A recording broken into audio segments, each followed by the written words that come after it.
The line dynamics in Sabi Sand are more exciting than they have been in many years.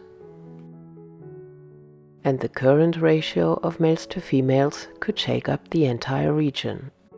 In part 1 I'm going to cover the northern and western parts, and in part 2 the southern and central region of Sabi Sand. In the info box you're gonna find the links to content that is linked to this update and might be useful for you to watch.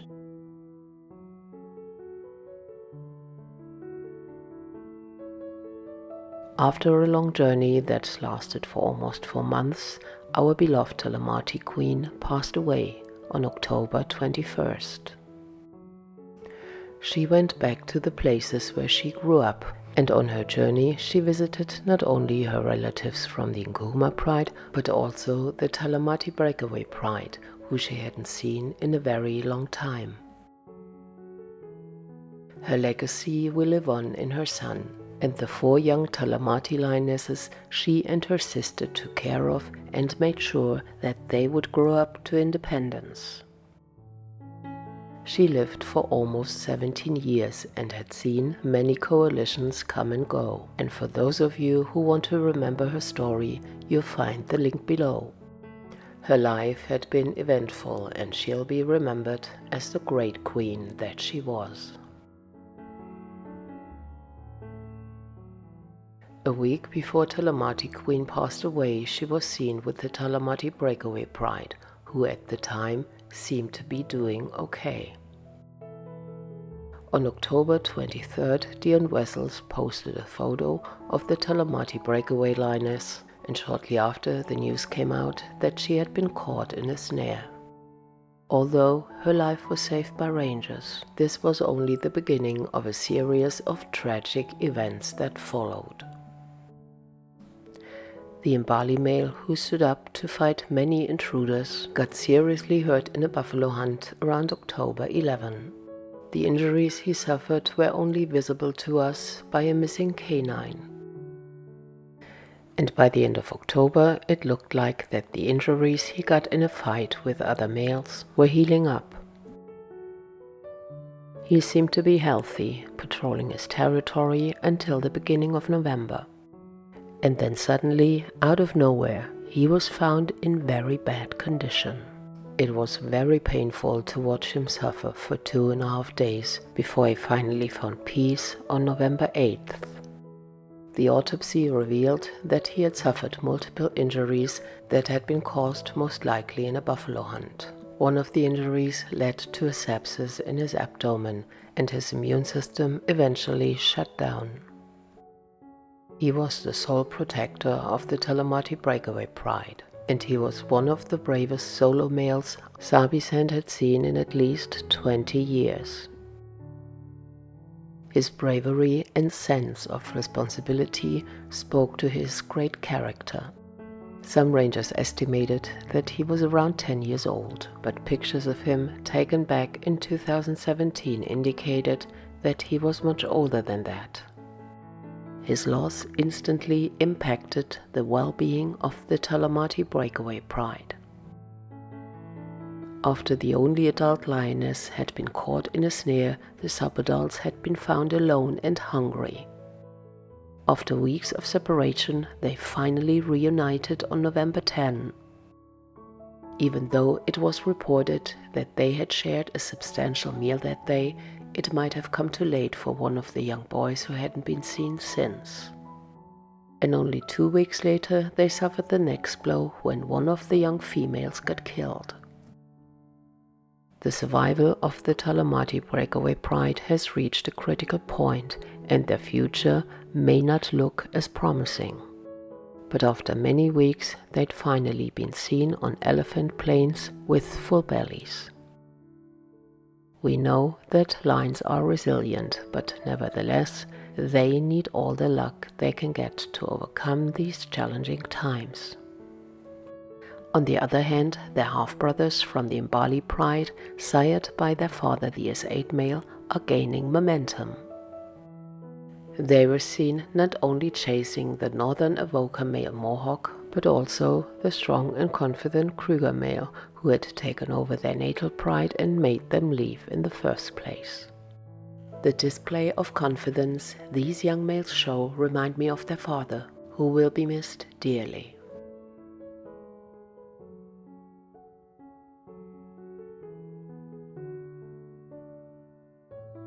Mohawk and his sons continued to travel vast distances between the Mhangeni and the northern parts of Sabi Sand. However, he has come to realize that he is not the only adult male who wants to spend time with the Nkuhuma lionesses. In early November, these lionesses were followed by the Blackdam Males. They had already mated and sired cubs with the oldest Nkuhuma lioness Tsalala, who gave birth at the end of August. Sadly, it became clear by the beginning of October that her cubs didn't survive, and when Tsalala went back into estrus, the Blackdam Males followed her. This time, she was not the only one willing to mate. The two daughters of Imbali were also entering their first estrus cycle. But the most amazing thing was that the Blackdam Males accepted the subadults from the Nkuhuma Pride who were sired by the Avoca coalition.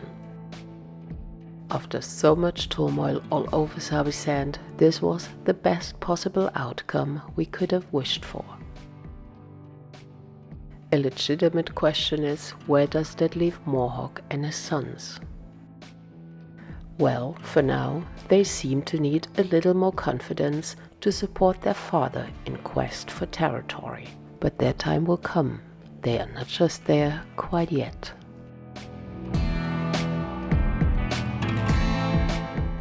The two Blackdam Males, on the other hand, who went from having a large territory without a pride to being accepted by the Nkuhuma lionesses. Things were really going their way when another coalition on the rise started to flex their muscles.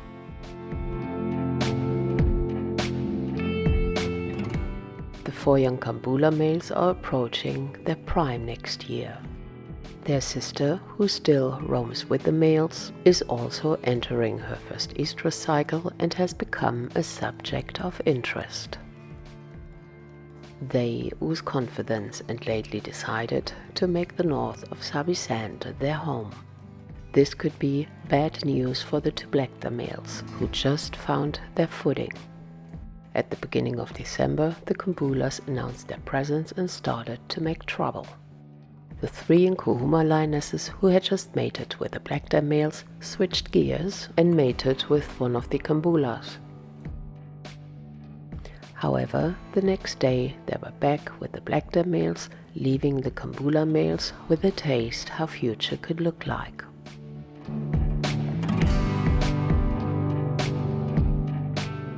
The lone days of the Tsalala lioness may soon be over.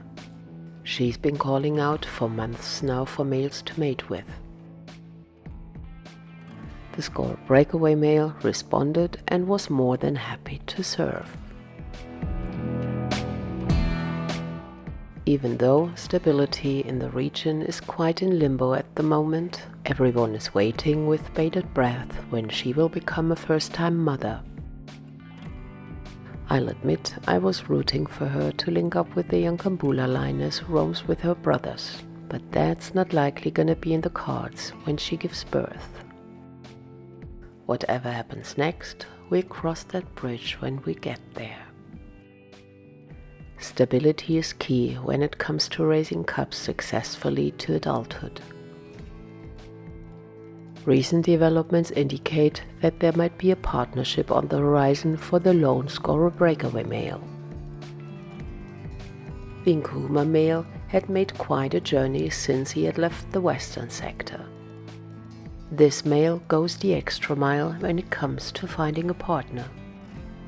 Hopes flared up that he had reached his goal when he was seen in October in company of the two young Talamati males. However, he is also a male in his prime, and he couldn't resist the urge to follow the calls of the young Talamati lionesses. And so he parted ways with his newfound companions and was seen once more roaming alone in the west. In November, he ended up in Londolozi, and lo and behold, he had been watched on multiple occasions trailing the Skorro Breakaway male. Even though I've been saying it for months, his persistence is extraordinary, and maybe this time it really pays off. His aunt Richnose is the single supermom of Sabi Sand.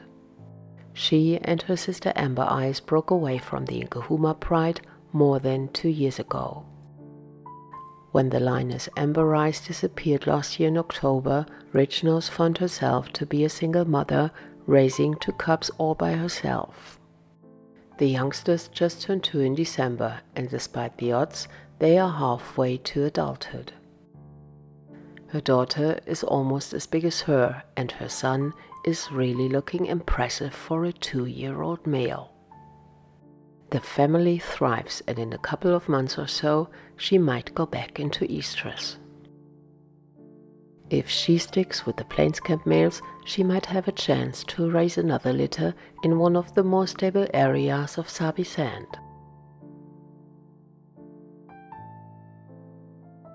This goes to show how important the dominant males are in providing a safe environment. And so far they did not disappoint. Right now the only rival they have is the Kambula Male. And at the beginning of October they could have put an end to his life. Kambula saw them coming, but he didn't run. He only defended himself, and the beating lasted only a couple of seconds. After the incident he was fine, and only his pride may have taken some scratches. Clearly the Plainscamp Males don't see him as a threat, and we can only speculate why they spared his life. However, after the incident he kept his distance to the Ximunghwe lionesses, who had not only 2 but 3 cubs at the time.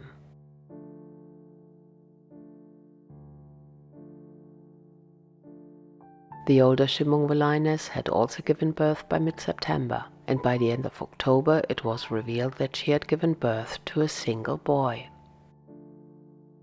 At the beginning of November he got introduced to his older cousins. Sadly though, he is no longer with us, which goes to show how vulnerable lion cubs are to any predator and even herds of herbivores like elephants or buffalo. As sad as the loss of any lion cub is, the Ximunghwe lioness is 11 years old and she can easily have another litter. But as of now, it seems that she still has milk, which might prevent her from going back into estrus. I hope for her that she can overcome the loss of her son and soon starts mating again. The 2 female cubs, who are about 5 months old now, are thriving, and their fathers turn out to be caring and patient dads. And beside the Ximunghwe Pride, they have 10 more little bundles of joy they have to protect.